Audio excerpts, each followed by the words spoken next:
Ladies and gentlemen, Zombies have a real adventures. Hey, zombie fam! Come with us as we return to Transplant Brewing. This time, we are there to talk to Miss Kyla Vera as she tells us about her animal rescue, Dogerachi. If you want me to, introduce. Okay. Yeah, let's Discuss Kyla? yeah. Okay. And your rescue, what again? Dogerachi Rescue. Dogerachi? Okay. So, men watching. But I had that first. My DBA was Dogerachi Enterprises, and then I started Dogerachi Pet Care, and so I had my own dog walking pet sitting company. And for a while, I was apprenticing to be a dog trainer, and I was gonna go do finals and formal study, but then I ended up in Guanajuato. So you've done all kinds of stuff. Yeah, but dogs and cats and different animals, it's been my background since I was a kid. So it's been music and animals.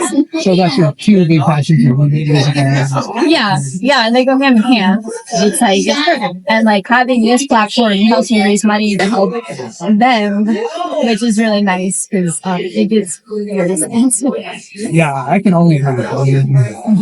That's so awesome. I mean, when I we first found out about Guanajuato being there, I'm oh, excited to hear back from you, Kyla, the queen, and then to hear that you had a doggy rescue, which we had no idea. And then, maybe we can do that because, we wanted to branch out our brand and everything like that. We're just getting started, but that's one thing we want to do is get things out that we're passionate about. We love it. And so we have so many rescues ourselves. I think I'm going to tell you, I'm telling you, I'm you. But we had one of our dogs that we rescued. She just passed away probably 2 years ago. And she came from the junkyard. But her mother. Oh yeah, he was the one really important. Yeah, his whole family. Him, the female, and then they had at least 5 or 6 puppies, and one of them passed away at Parkville. In the hospital, and he did this. I hear that hard. It's hard. That this one Vicente, he survived Parkville. So he fought really hard. That's another thing is the fact that I see your stories on your Instagram, which once again is this Queen Kyla Vera. I mean, just even to see the one that you had then is that you were starting a fundraiser for with the skin. We had to euthanize her. She had MRSA, which is deadly staph infection, and she had tumors. And on Wednesday night, she stopped being able to breathe well. She stopped eating. She stopped being able to stand. And they x-rayed her. Her lungs were covered in fluid. She couldn't expand them. Her stomach was filled with fluid. And they're yeah, there's, even if we do a lot of tests, there's almost no chance she'll actually improve. So, unfortunately, we still spent a lot trying to save her, but that's the thing is you can see with all these dogs and even that story right there that you have such passion that you're an advocate for the animals and that you fight for them. And that is something that is great to see here and be able to do that. And so, how did you get involved with animals? You said you've been involved with them your whole life, but how did your rescue start? 3 or 4 years ago, there was a pit bull out in the desert, and I saw it on Facebook. A Facebook group. They're "It's on you if this dog freezes to death tonight." And I just happened to see it, and I was okay, well, I'm gonna go out there and check on this dog. So I did. I built him a tent. I gave him food, but he wouldn't come. He was snapping. He was really scared. So the next morning, I came out 5, 6 in the morning, hot food, lots of treats, and I just sat with him. And eventually another lady from Facebook came, and her husband threw a lasso over his head. And then I just held onto the rope, and I just sat there this far away from him and slowly inched over the hours. And if he snapped at me, I just pull my hand back, and showed him, I'm not going to hurt you. Don't bite me.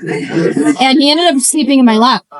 And we had to trap him in the end. He wouldn't leave the property, but he was in boarding and no one else could touch him. So I was going there every single day.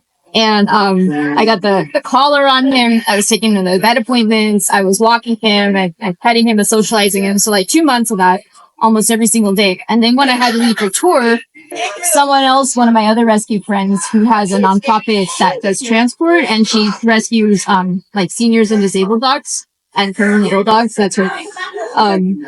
She took him to where the rescue she works with, where they get all their vetting done, and she got it neutered and stuff. So that was my first time, so I didn't really know what I was doing.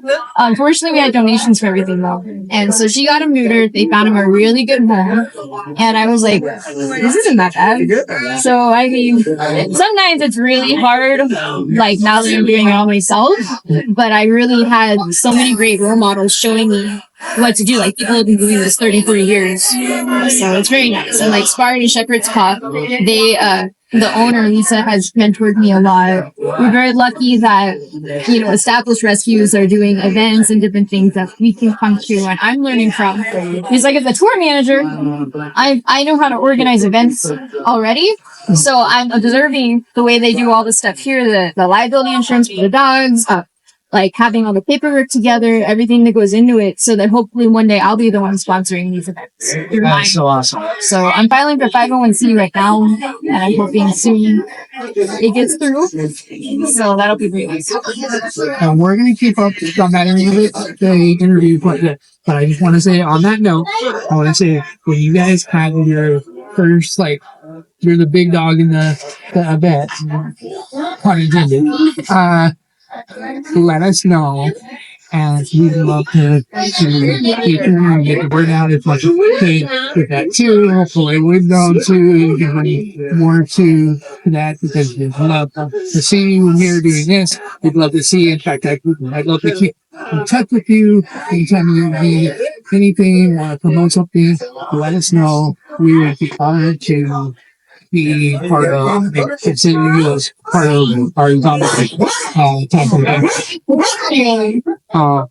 but how do people get involved in helping you, helping your mission and your stuff like that? How can they reach out and find and get involved with helping you?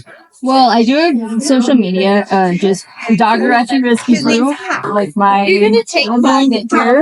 It's like Metalachi, but with dog. So, and then I do post on my own Kyla Vera social media. At all of our shows, I have a little merch table with more than this on the side, and you can donate there. And there's a Linktree QR code there, so you can go to Linktree, and all my socials are there, my pet finder, and all of that. I always need, like, if people have medicine, they don't need any more pee pads, blankets, food, anything that I accept and don't use for my own dogs, I put into the community for people that need it. Other rescuers, people that maybe are low income at the time and work a hard time. Anyone that I'm able to help, I do. And I have other friends who also distribute these things. So I'm constantly giving donations to my friends to help me distribute where they're needed. And my friends and I will sometimes go out, vaccinate groups of dogs in low-income areas in the desert and stuff like that. And when we can, we bring them in, we find them homes, we get them fixed, whatever we can do. So, you know, it's a process. And right now I just have these 5. And like I said, we had to let one go the other day, and she had 9 puppies, 4 passed away, the other 5 were adopted out. Oh. And that's since January. So we've done a lot of puppies also in the past. That's great. That's great that I'm just so glad that you're making a difference. And like I said, you're finding an animal advocacy that touches my heart, and I know it touches Joey as well. We do. I feel like everyone's defense something that they feel is the right thing for them to do to help others. I feel like when you help others, that's like such an important part of just being a person. And for me, it makes me really, really happy. And I just wish I could do more. Like the more money I make, the more I want to donate and help others with. And that's a big reason why I want the 501c. Because I feel like once I have the nonprofit status, it'll help me a lot more to help other people and, you know, do what I can. Thank you so much for this time. And once again, where can people find you and reach you? It's you can either go to my Instagram, Queen Kyla Vera, or you can go to Dogerachi Rescue Group. So Dogerachi like Metalachi, but Dogerachi. So very simple. Great. Thank you for joining us. You'll see a lot more of her on the channel. Keep tuning in. You're going to see her with Metalachi. We're coming back here tonight to do Metalachi hair transplant. This has become like a hub for so many things, and I'm so glad that they're opening this up. And you opened it up and agreed to spend this time and talk with us. Thank you so much. Thank you. Thank you. Thank you. Of course. I'm so glad you guys made it. And that's a wrap. We'd like to thank the good people at Shepherd's Paw Animal Rescue for hosting this event. We'd also like to thank Kyla Vera and the Dogerachi Animal Rescue for all they do in the community and for allowing us to share this time as well as information with you. A shout out to High Desert Obedience Club, who helped make this day a success. Remember, Zombie Fam, these pups need a good home, and they can help fill that paw-shaped hole in your life. Don't forget to like and subscribe to the channel, and we will see you on the next adventure.